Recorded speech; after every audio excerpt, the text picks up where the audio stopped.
It's good to be back at Del Sol High School. Go Dragons!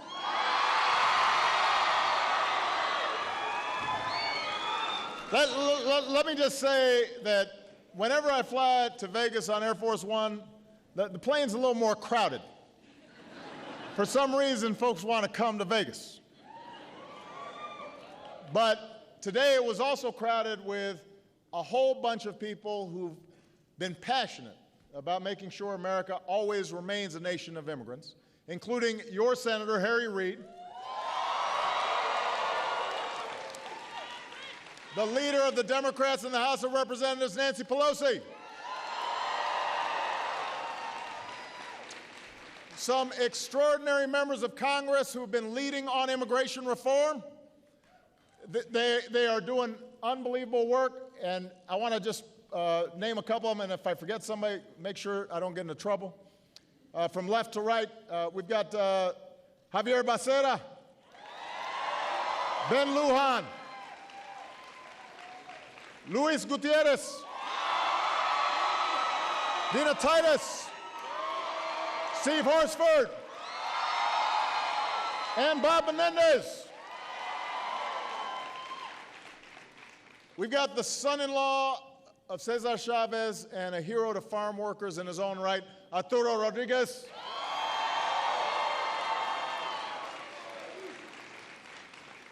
And I just want to, and since we're on farm workers, a legend, somebody who's just been a great friend to working people all across the country, Lourdes Huerta is here. Good to see you. Love you. You know, I'm so inspired by the introduction by Astrid. Last night I spoke directly to the American people about immigration, and you heard me talk about Astrid. And if you watched her introduction just now, you heard her talk a little bit about herself. She was brought here as a little girl and grew up believing in America and in her identity as an American, just like Malia or Sasha. And then as she grew up, she found out that she was undocumented, which meant she couldn't do all the things her friends could do. She feared that she and her brother could be separated from their dad. And then one day she decided to start advocating for her fellow dreamers and to stand up for her family and to fight to make a difference in this country that she loves. And part of what makes America exceptional is that we welcome exceptional people like Astrid.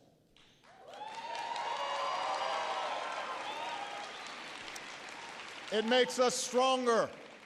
It makes us vibrant and dynamic. It makes us hopeful. We are a nation of immigrants, and that means that we're constantly being replenished with strivers who believe in the American dream, and it gives us a tremendous advantage over other nations. It makes us entrepreneurial.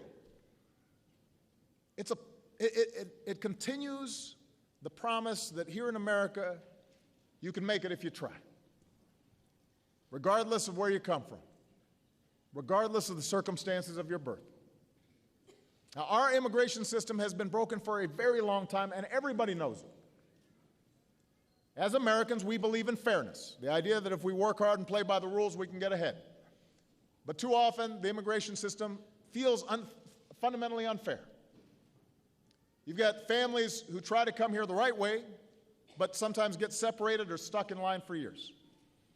You've got business owners who are doing the right thing by their workers, offering good wages and benefits, and then you've got companies that are ignoring minimum wage laws or overtime laws, taking advantage of undocumented immigrants, and as a consequence, undercutting the employers who are doing the right thing. All of us take offense to the idea that anybody can reap the rewards of living in America without its responsibilities. And folks like Astrid and Astrid's parents, who desperately want to make amends, embrace the responsibilities of living here, they're forced to either live in the shadows or risk having their families torn apart. We've known about this for years, and we've known we can do better. And for years, we haven't done much about it. Well, today we're doing something about it.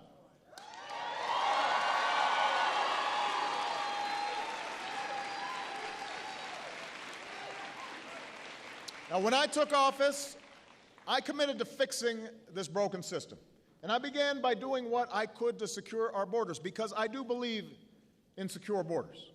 And over the past 6 years, illegal border crossings have been cut by more than half. Don't let all the rhetoric fool you. There was a brief spike this summer in unaccompanied children being apprehended at the border, but it was temporary, and the number of such children is now actually lower than it's been in nearly 2 years. Overall, the number of people trying to cross our border illegally is at its lowest level since the 1970s, when I was in high school. And I've got gray hair now. So it's been a long time. And nearly 2 years ago, I came here, Del Sol High School, right in this gymnasium.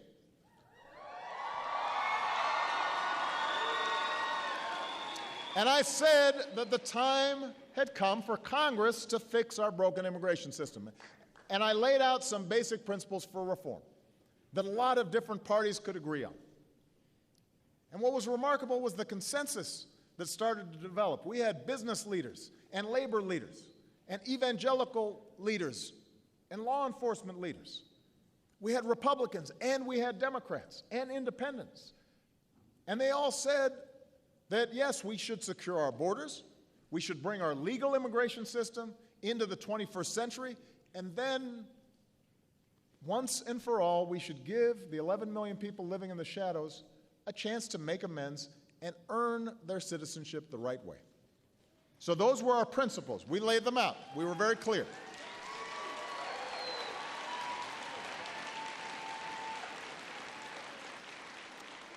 And after I laid out those principles, we then went to work with Congress. And we started in the Senate. And you ended up with a big majority of Democrats and Republicans and independents all coming together in the Senate to pass a bipartisan bill based on these principles. The Senate bill wasn't perfect. It was a compromise. That's how things work in Congress. That's how things work in a democracy. Not everybody was satisfied with every provision. But it was a good, solid, common-sense bill that would have made our immigration system a lot better. Would have doubled the number of Border Patrol agents. So for those who wanted more border security, that was in the bill. It would have made the legal immigration system smarter and fairer. It would have given the opportunity for young people who are talented and who have gotten a degree, maybe in computer science or some technical field, to stay here and work and contribute and create a business and create more jobs. You're welcome. It would have given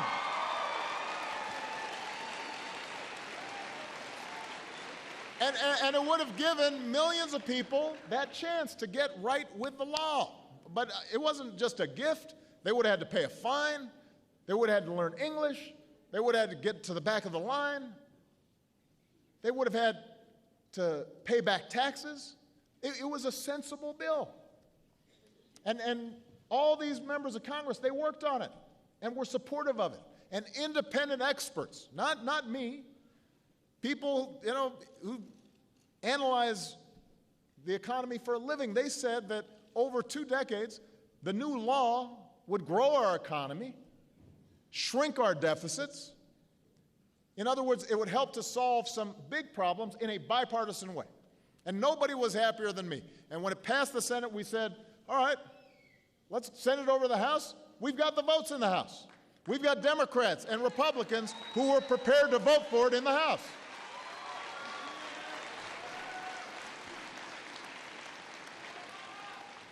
It has now been 512 days, a year and a half, in which the only thing standing in the way of that bipartisan bill and my desk so that I can sign that bill, the only thing that's been standing in the way is a simple yes or no vote in the House of Representatives. Just a yes or no vote. If they had allowed a vote on that kind of bill, it would have passed. I would have signed it. It would be the law right now. These leaders right here tried to make it happen. Nancy Pelosi kept on saying to John Boehner, let's just call the bill. See where it goes. There are Republicans who worked hard on this bill too, and they deserve credit. Because even though it wasn't necessarily popular in their party, they knew it was the right thing to do. But despite that, the party leadership in the House of Representatives would not let it come forward. And I cajoled, and I called, and I met. I told John Boehner, I'll wash your car, I'll walk your dog, whatever you need to do, just call the bill. That's how democracy is supposed to work. And if the votes hadn't been there, then we would have had to start over. But at least give it a shot. And he didn't do it. And the fact that a year and a half has gone by means that time has been wasted. And during that time, families have been separated. And during that time, businesses have been harmed. And we can't afford it anymore. So Las Vegas, I've come back to Del Sol to tell you, I'm not giving up. I will never give up. I will never give up.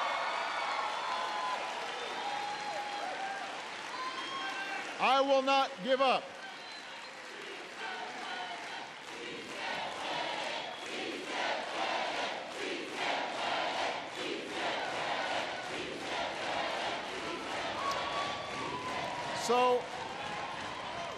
So we're not giving up. We're going to keep on working with members of Congress to make permanent reform a reality. But until that day comes, there are actions that I have the legal authority to take that will help make our immigration system more fair and more just. And this morning, I began to take some of those actions.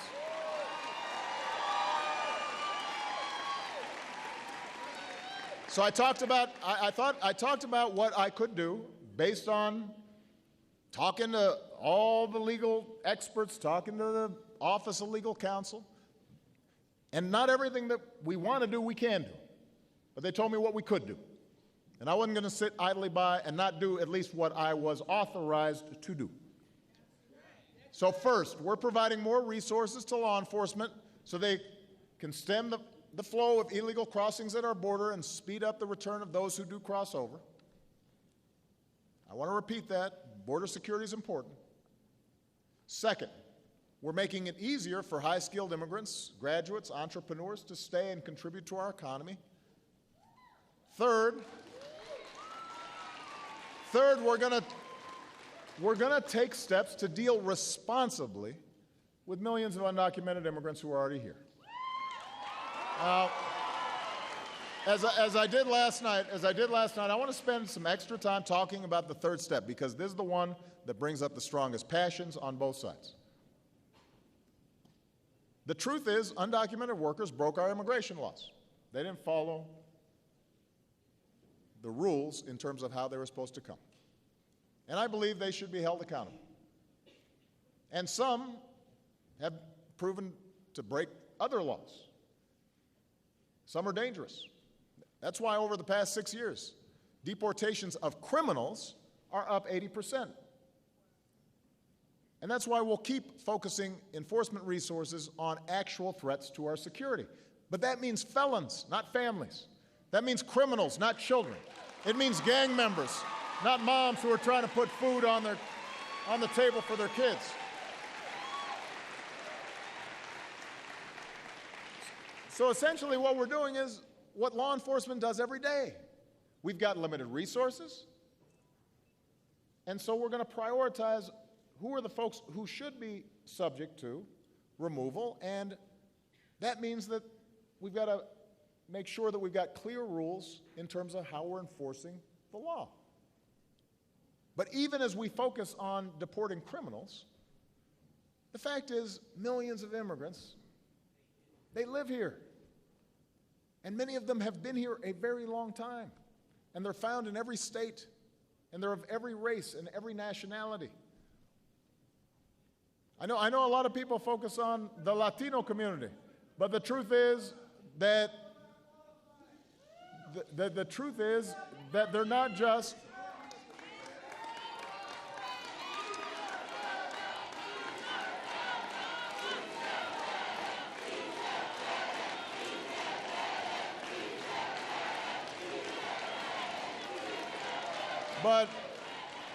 The truth is,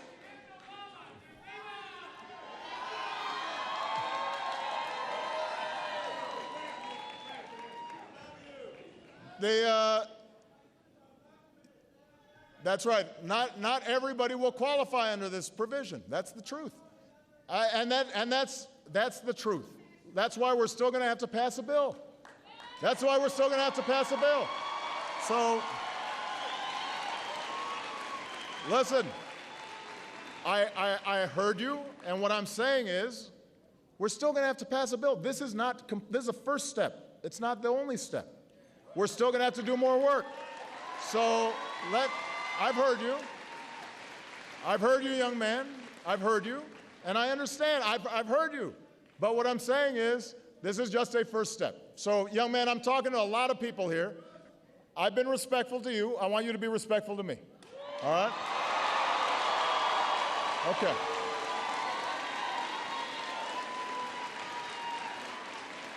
Now, understand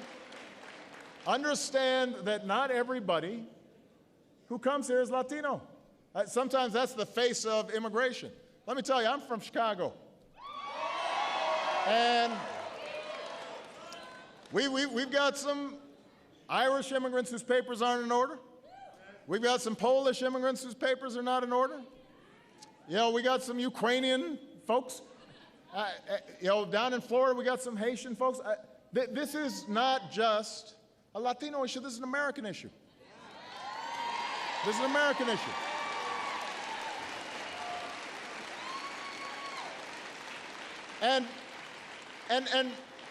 And what we have to do is be honest that tracking down, rounding up, and deporting millions of people is not realistic. That's not who we are. Most undocumented immigrants are good, decent people. They have been here for a long time.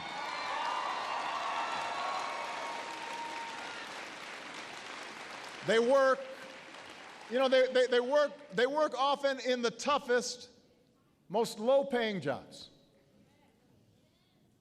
They're trying hard to support their families. They worship at our churches. Their kids go to school with our kids.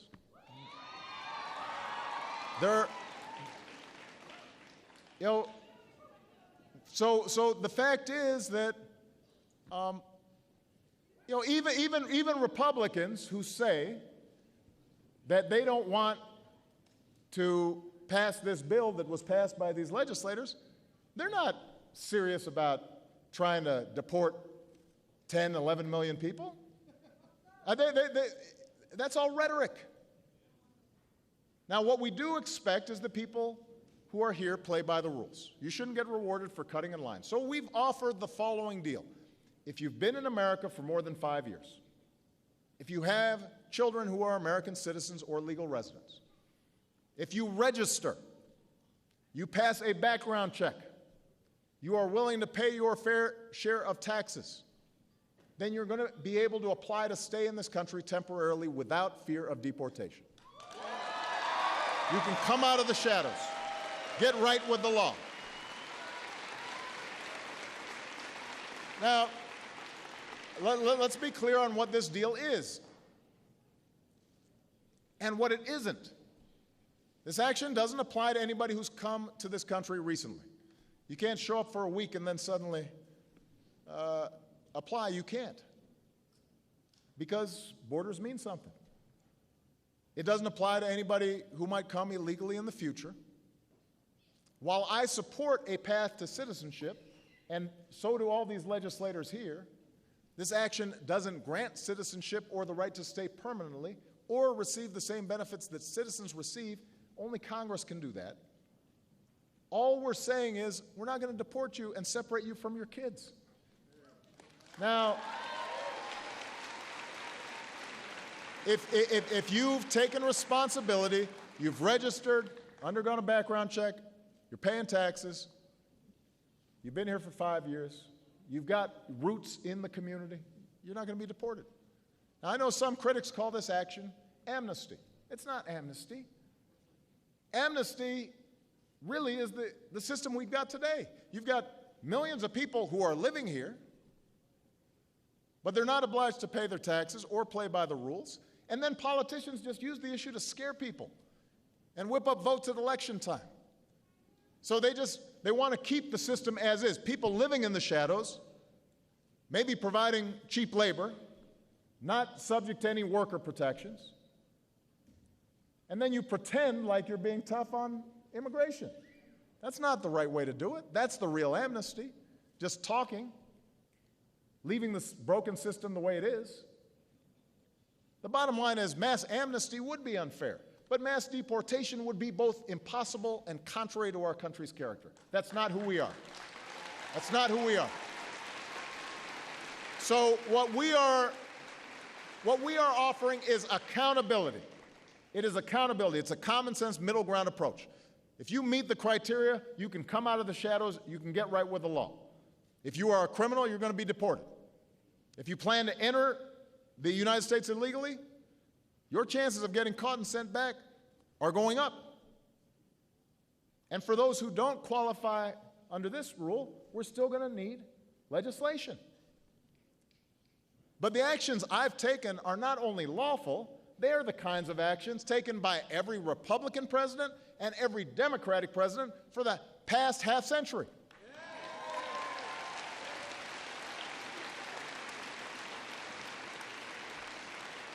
Ronald Reagan took action to keep families together. The first President Bush took action to shield about 40% of undocumented immigrants at the time. This isn't something I'm doing as if it's never been done. This kind of thing has been done before. So when